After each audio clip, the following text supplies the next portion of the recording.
Панядзелак 17 чэрвеня. Вітаю. Белсадзум, Сергей Пацасонны і галоўныя тэмы дня абмяркоўваем разам з гасцямі на відэасувязі. Пра што сёння? Прапаганда хваліцца пра 1000 беларусаў, якія з'ехалі і ў якіх рэжым адбярэ маёмасць. А што калі пачаць канфіскацыю рэжымнай маёмасці на захадзе?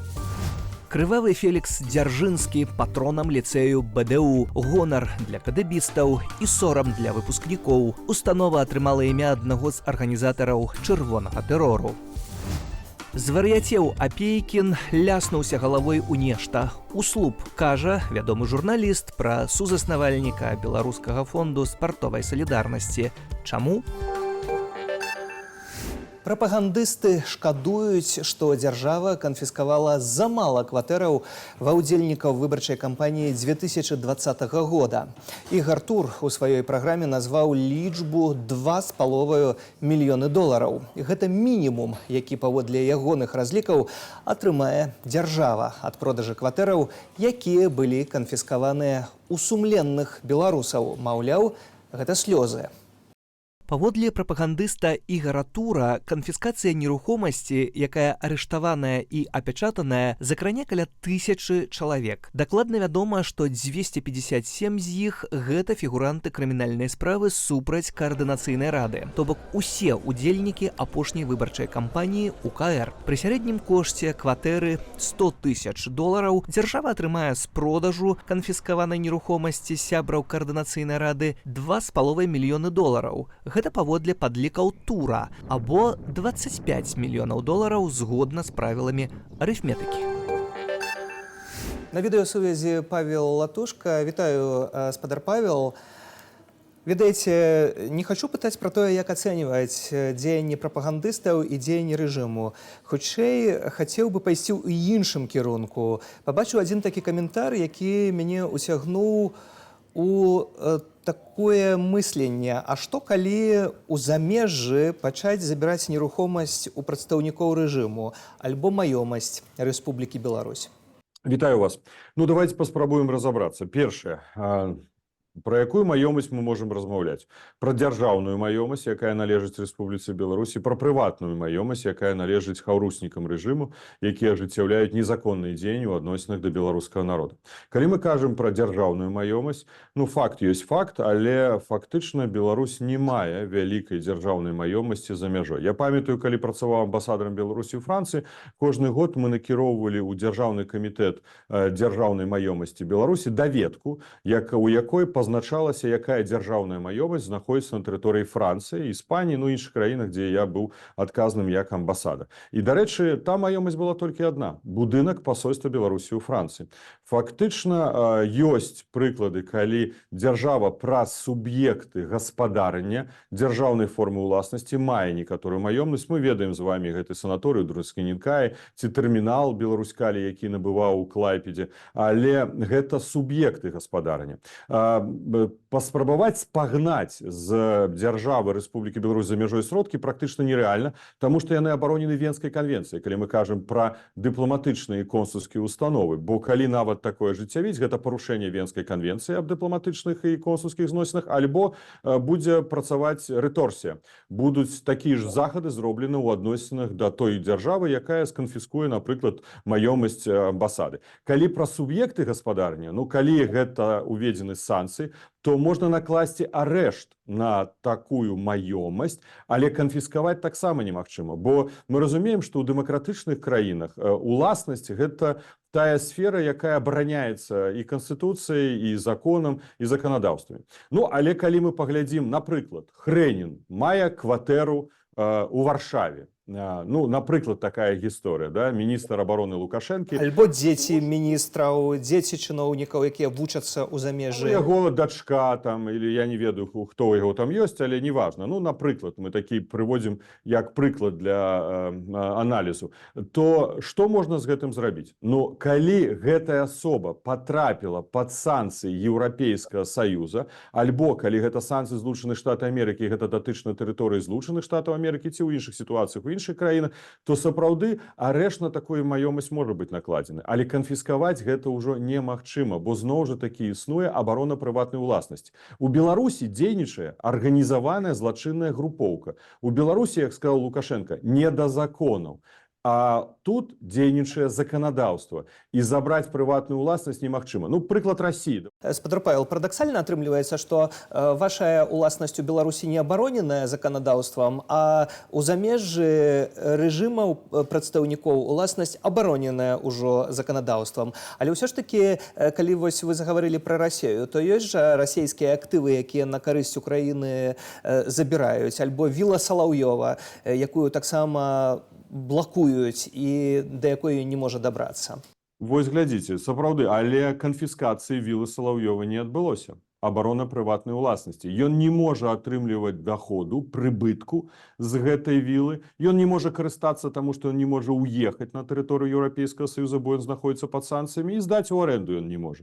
Калі мы кажам пра расійскія актывы, вы бачыце, нават не гледзячы на тую жудасную вайну, агрэсію, якую распачала Расія супраць Украіны, колькі ідзе дыскусій на ўзроўні G7, Еўрапейскага Саюза, вышэйшых установаў еўрапейскіх структураў, што рабіць і якім чынам перавесці гэтую ўласнасць у інтарэсах Украіны, каб дапамагчы Украіне перамагчы ў гэтай вайне. Бо яна церпіць адпаведныя мінусы з гэтай вайны. Так вось тут было прынята толькі рашэнне, звязанае з даходамі, якія атрымліваюцца ад гэтай уласнасці. Напрыклад, грошы Расійскай Федэрацыі размешчаны ў замежных банкаў, ідзе працэнт на гэта, і вось на гэтыя працэнты яны перадаюцца ўжо ў інтарэсах Украіны. Але самыя сродкі перадаць пакуль немагчыма. Няма правых рашэнняў нават у кантэксце Расіі. Спадар Павел, калі коротка, ці можа быць з боку дэмакратычных сілаў нейкі люстраны адказ? Дэмакратычныя сілы не маюць тут увогуле юрысдыкцыі суб'ектнасці. Мы же не можам прыняць закон на тэрыторыі Еўрапейскага Саюза. Прасіць ці звяртацца? Гэта будзе проста сістэмная змена заканадаўства ў гэтых краінах. Гэта нерэалістычны сцэнарый. У ўсіх канстытуцыях усіх краін напісана галоўнае правіла абароны ўласнасці. Мы можам уводзіць санкцыі і блакаваць гэтую маёмасць, не даваць права карыстацца, не даваць права уязджаць. І менавіта гэтым мы займаемся. На жаль, як я кажу, вось у меня будзе найбліжшым часам, спадзяюся, сустрэча з адказным у Еўрапейскай Саюзе па санкцыйнай палітыцы. Я буду пытацца, чаму ўведзена квота на ўвядзенне персанальных санкцый адносных да рэжыму Лукашэнкі. Яна нефармальная, зразумела, квота 5-10 асобаў у санкцыйны пакет, хаця мы перадалі ўжо тысячы прозвішчаў. Ну так вось можна іх заблакаваць, маёмасць, калі яны яе маюць. Но зноў жа такі, такой інфармацыі, мне падаецца, ніхто з нашых партнёраў па дэмакратычнаму руху і не мае. Гэта адзінкавыя прыклады, калі гэта і ёсць. Ну, а таксама рэжымным прадстаўнікам не раю бы радавацца, бо пры любой змене уся гэтая маёмасць вернецца да гаспадароў.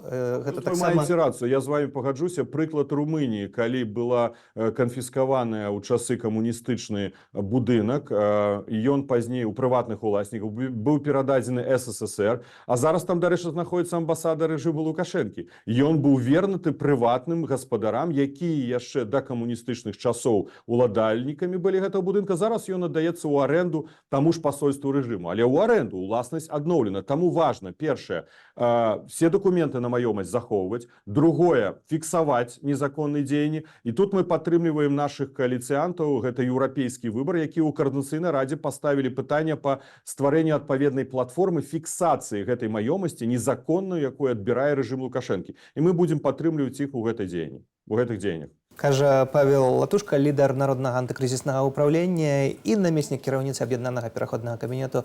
Дзякуй, спадар Павел, за гэтую размову. Незвычайны і жахлівы выпадак у Калінкавічах.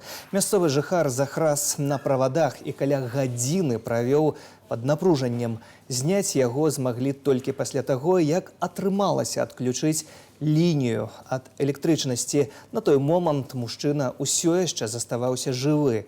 Пра іншыя падзеі дня ў скароце. Нелегальныя мігранты спрабавалі трапіць з Беларусі ў еўразвяз унутры грузавога цягніка. Працаўнікі польскай мытні ў Кузніцы выявілі 4 грамадзянаў Алжыру ў вагонах з керамзітам. Адзін з мігрантаў меў крымінальнае мінулае. Супраць усіх 4 была распачатая адміністратыўная справа. Ім забаранілі ўезд у еўразвяз на 5 гадоў і абавязалі вярнуцца на радзіму. Агулам у выходныя беларуска-польскую мяжу спрабавалі нелегальна перайсці 430 мігрантаў. Антыдасягнення. У менскай міліцыі з'явіўся новы аўтазак. Ягоным набыццём пахвалілася міліцэйская газета «На страже». Як пішуць, новы аўтазак быў створаны паводле індывідуальнага праекту на базе аўтобуса «ПАС» і змяшчае 9 паўнавартасных асобных камераў для часовага ўтрымання людзей. Агулам у сталічнага ГУС ёсць 20 аўтазакаў. Новыя з іх усяго некалькі штук. Беларусь і Расія пачынаюць супольны праект падрыхтоўкі праектоўнікаў беспілотных апаратаў. Паведаміў пра гэта міністр адукацыі Андрэй Іванец. Як ён кажа, адпаведныя дамоўленасці былі дасягнутыя падчас наведвання Лукашэнкам расійскіх рэгіёнаў. На дадзены момант Беларусь ужо вырабляе беспілотнікі на 558-м авіярамонтным заводзе ў Баранавічах. Расія ж мае вялікую патрэбу ў беспілотніках, бо актыўна выкарыстоўвае іх на вайне ва ўкраіне. Закрываецца найстарэйшая ў краіне прыватная навучальная установа. Універсітэт права і сацыяльных тэхналогіяў, вядомы як БІП. Афіцыйна пра гэта не заяўлялі, але пацверджанне атрымалі адразу 2 незалежныя медыа – «Зеркала» і «Рэформ BY». Ва універсітэце кажуць, што БІП спыняе дзейнасць 30 жніўня, але студэнтам не варта хвалявацца. Усе будуць пераведзеныя ў іншыя ВНУ. Рэнеймінг якога мы не заслужылі. Ліцэй БДУ у мінулым вядомы як кузніца патрыётаў, аматараў роднай гісторыі і беларускай мовы узяў імя аднаго з арганізатараў чырвонага тэрору Фелікса Дзяржынскага. Інфармацыя пра перанайменаванне ліцэю з'явілася ў тэлеграм-канале навучальнай установы. Там адзначаецца, што новая назва прынятая ўжо афіцыйна. Фелікс Дзяржынскі называецца выбітнай асобай, а Міністэрству адукацыі выказалі асабістую удзячнасць у гэтай справе. Наданне навучальнай установе імя галоўнага чэкіста нібыта было калектыўным рашэннем працаўнікоў ліцэю. У сакавіку яны аднеслі адпаведны зварот кіраўніцтву БДУ.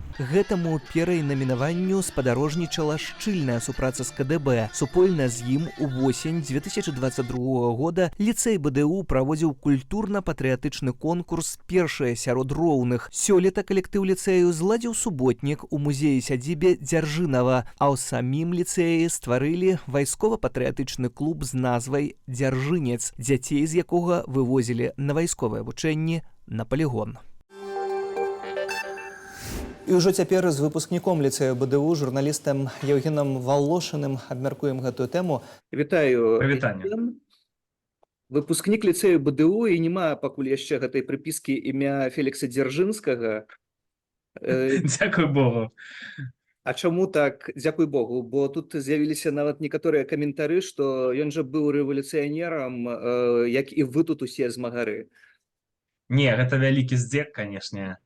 Потому что я думаю, что все лицеисты... Эта информация разошлась увосень 2023 года про калеши у медиа, этого не было, что хочет надать имя Дзяржынскага. Но это открытая помста, связанная с тем, что во ўладзе сёння в силовых структурах повсюль, я так образно зараз скажу, колгаснікі, якія ненавидят, в принципе, вот выпускников лицея БДУ, вот гэтых людей як социальный класс, и вырашылі падгадзіць максимально таким вось чынам.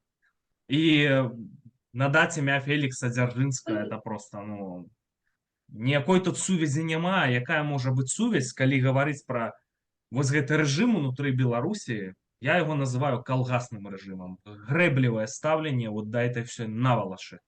Тое, што яны ўтварылі, ліцэй БДУ, это такая досыць унікальная для Беларусі з'ява, стае прычыны, што вось у гэтым школьным веку лицеисты это были люди, якія атрымлівалі адукацыю, имели дасягненні на розных міжнародных алімпіядах і гэтак далей, на ўзроўні самых найлепшых навучальных установаў на планеце Зямля. Некаторыя лицеисты калі браць там прыродазнаўчыя навукі, яны займалі яшчэ там у мае часы, ці перада мной, калі я навучаўся, першае месца на міжнародных сусветных алімпіядах, маглі браць гран-пры. Это вельмі сур'ёзная навучальная установа. Ліцэісты БДУ, яны увогуле працуюць у самых вядомых кампаніях на планеце Зямля сёння. Што не возьми, Теслы, Фейсбукі, X, там все что заўгодна, паўсюль працуюць ліцэісты БДУ. Это эліта. І надаць імя Дзяржынскага, крывавага тырана, значыцца, вот чалавека, які раскруціў чырвоны тэрор, ну это просто вот так вот поздзеквацца. Вот это вот гідра б'е сваімі канцавінамі, агідная калгасная гідра, это толькі вот раздражнёнасць у мяне можа выклікаць. Ліцэя БДУ няма. Пры гэтым вось у працяг таго, што там вядомыя спартоўцы, у мяне прозвішча Александра Пейкіна ўсплывае, які пракаментаваў таксама сёння раніцай і кажа, што ну жалезная воля гэта тое, чаму трэба павучыцца ў Дзяржынскага, маўляў, трэба вывучаць ягоную біяграфію, прыгледзецца ўсё ж такі да станоўчых бакоў. Пра што Пейкін? Апейкін, ну я бы не хацеў яго вот прямо так падкрэсліць. Я думаю, што ён звар'яцеў.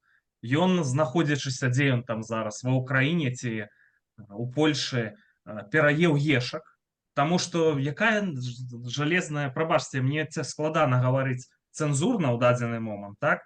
Можна не цэнзурна. Я не ведаю, звар'яцеў Апейкін, ляснуўся галавою нешта вслух. Поўнае глупства, якая там была жалезная воля, ці яшчэ нешта. Это просто гістарычная фігура, скажем так, якая ў патрэбны час рабіла патрэбныя цёмныя справы, якія скончыліся знішчэннем мільёнаў людзей, нанеслі для Беларусі жудасныя страты. І што это за гульні увогуле вот жалезныя волі, спартоўцы? Это глупства, это ідэатызм. А што, Апейкін ліцэіст? Ну, Апейкін каментуе, Апейкін таксама кажа пра тое, што дзяржавы ж не будуюцца, як казалі, у белых пальчатках. Ну, Апейкін, я не ведаю, ці ліцэіст ён, калі ён не ліцэіст, то на балкон на заднія шэрагі каментаваць пра датычна ліцэя БДУ. Это, я думаю, я на это маю права.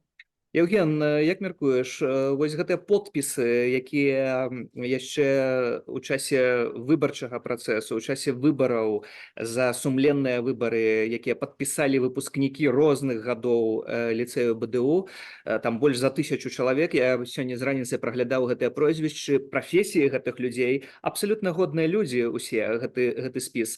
Гэта што тое, што робіць улада, гэта помста за гэтыя подпісы? Это роўна помста увогуле за пазіцыю ліцэістаў агулам. Ну, ліцэісты таксама ёсць самыя розныя. У ментальным сэнсе, разумееце, я там кажу калгаснікі, я зараз кажу вобразна, у ментальным сэнсе. Тое, што тычыцца менталітэта, а не працы там на полях. Это патрэбная праца важная, дарэчы, якая аплачваецца вельмі годна у дэмакратычных краінах. Абсалютна, канешне, выступілі ліцэісты масава супраць гэтага гвалту ў 2020 годзе. Тады ж была такая гісторыя, мне здаецца, Коля Лукашенко павінен быў у ліцэі навучацца. Яго туды не адправілі, таму што каб дзіця не атрымала стрэс, таму што людзі масава выступалі, канешне, супраць. Хоць розныя, канешне, бывалі ліцэісты. Вот сённяшні міністр адукацыі Іванец, вот у маі часы навучаўся. Ну, калгаснічак, значыцца, ну, разумны, но я ў ментальным сэнсе кажу. Вот такі прыстасаванец, это ж таксама ліцэіст. Але агулам это была, ёсць такая публіка, такая вельмі прагрэсіўная. І выступалі супраць, это звычайная калгасная помста, тое, што адбываецца. І ўсё, ліцэя БДУ няма, ліцэй БДУ апаганілі, але часы памяняюцца, безумоўна, і адносна хутка, і ўсё вернецца ў сваё рэчышча. Ці адносна хутка, ведаеце, тут не гучыць як прагнозы Харты і Наталлі Радзінай, што рэжым падзей так ён падае 30 гадоў. А новы міністр адукацыі, пра якога узгадваеш, хваліцца сёння тым, што надрукавалі ўжо новы падручнік па гісторыі. Будзе новая гісторыя, новы ліцэй з новым імём, ну і новая дзяржава без нас. Новая дзяржава без нас, але я лічу, што ў геапалітычным сэнсе тыя працэсы, якія адбываюцца, яны адносна хутка прывядуць да сур'ёзнага варушняку, і канфігурацыя зменіцца вельмі сур'ёзна. Ну, інакш проста не можа быць. Такое вось геаграфічнае месца Беларусі это не часы стагнацыі там 10 гадоў таму, так? Калі ўсіх усё задавальняла, аказваецца, так рэжым Лукашэнкі і на захадзе, і на ўсходзе, і ён балансаваў. А сёння сітуацыя зусім іншая. Геаграфічнае месца Беларусі на гэтым пераломе паміж усходам і захадам, так, справа ідзе ці да вялікай рэгіянальнай вайны, ці да трэцяй сусветнай. Значыцца, Пуцін ужо сябе напоўніцу праявіў, размахвае ядравай зброяй. Гэта ўсё прывядзе неадваротна да вырашэння этой праблемы. А Беларусь адна з самых важных тэрыторый на планеце Зямля. Таму, прынамсі, сітуацыя, я ўпэўнены, што яна будзе мяняцца. Давайце пакінем момант, што у які бок яна зменіцца, гэтая сітуацыя. Таму што могуць быць сцэнары там з ядравай зброяй, так, ядравыя правакацыі, чым это скончыцца. Таму не будзем тут ужо сабе аптымістаў строіць, я ад сябе кажу. Але яна мяняцца будзе, і я лічу, што ўсё-такі для нас все складзецца прыстойным чынам, і будуць перспектывы, будуць вокны магчымасці. І будзе новы ліцэй, і ўсё ж такі з аптымізмам ставім кропку. Абсалютна. Дзякуй за гэты каментар. І гэтую тэму я яшчэ хацеў бы працягнуць з іншым выпускніком ліцэю БДУ, журналістам Еўрарадыё Павел Свердлоў на відэасувязі. Прывітанне, Павел. Прывітанне. У мяне не пытанне эмацыйнае, не пытанне ацэначнае, хутчэй, бо гэта ўсё вядома. Хутчэй пытанне пра выйсце, якое можна адшукаць у гэтай сітуацыі, і ці можна ўвогуле. Бо, напрыклад, палітолог Павел Усаў гаворыць, што трэба звальняцца супрацоўнікам з гэтага ліцэю, трэба забіраць дзяцей бацькам цяпер з гэтага ліцэю. Як ты бачыш, якое можа быць выйсце? Я думаю, што трэба найперш захоўваць сябе, захоўваць якасную адукацыю і магчымасці яе атрымаць. І няхай сабе ліцэй па духу, гэта ўжо далёка не ты ліцэй, у якім я вучыўся, але ўсё ж такі там, мне здаецца, што ўзровень адукацыі добры, там хорошыя выкладчыкі, там яшчэ засталіся выкладчыкі з таго часу, калі я вучыўся, і я ведаю, што гэта добрыя выкладчыкі. І мне здаецца, што так, канешне, ёсць вось сімвалізм, асабліва для ўладаў у гэтым найменні ліцэя імён Дзяржынскага, але у сённяшняй Беларусі на гэта можна закрыць вочы. Можна дзеля будучыні, дзеля таго, каб калі прыйдуць перамены, у нас былі адукаваныя сучасныя маладыя спецыялісты. Я думаю, што выкладчыкі ліцэя робяць сваю працу добра, не гледзячы на всю эту мішуру ідэалагічную. Таму, мне здаецца, што тут можна на пэўныя кампрамісы з сумленнем, кампрамісы непрыемныя, але ўсё ж ісці. Ці у такой сітуацыі гэты канфармізм ўсё ж такі можа не давесці нас да нейкіх чырвоных рысаў, калі страцім штосьці большае, страцім сябе перадусім? Безумоўна, гэта канфармізм, безумоўна, у гэтым няма нічога добрага, але, паўтаруся, трэба глядзець у будучыню. Ладно, калі ёсць магчымасць сёння забраць заяву і перайсці без страты адукацыю ў нейкую іншую установу, безумоўна, на месцы бацькі я гэтага зрабіў бы. Калі такой магчымасці няма, то, на мою думку, трэба заставацца. Тое самае з выкладчыкамі. Калі ёсць магчымасць працаваць у іншым месцы, працаваць з таленавітымі школьнікамі, вучыць іх таму, што трэба, то, канешне, трэба сыходзіць. Калі няма, трэба рабіць сваю працу там, дзе яны ёсць. Зразумела, што сёння ў Беларусі існаванне па сумленні, яно звязанае з такімі кампрамісамі. Зразумела, што ўлады навязваюць такія правілы гульні, якія немагчыма выконваць сябе з таго, каб ісці на кампрамісы з сабой. Але, паўтаруся, галоўнае гэта не тое, што ёсць цяпер і сёння. Галоўнае гэта нават не мы, галоўнае гэта будучыня. Для будучыні патрэбныя адукаваныя хорошыя спецыялісты. Такое меркаванне і такая рада выпускніка ліцэя БДУ, журналіста Паўла Свердлова. Дзякуй, Павел, за гэты каментар. Дзякуй за сёння. Для вас працаваў Сергей Пацасонны. Да сустрэчы ў эфіры.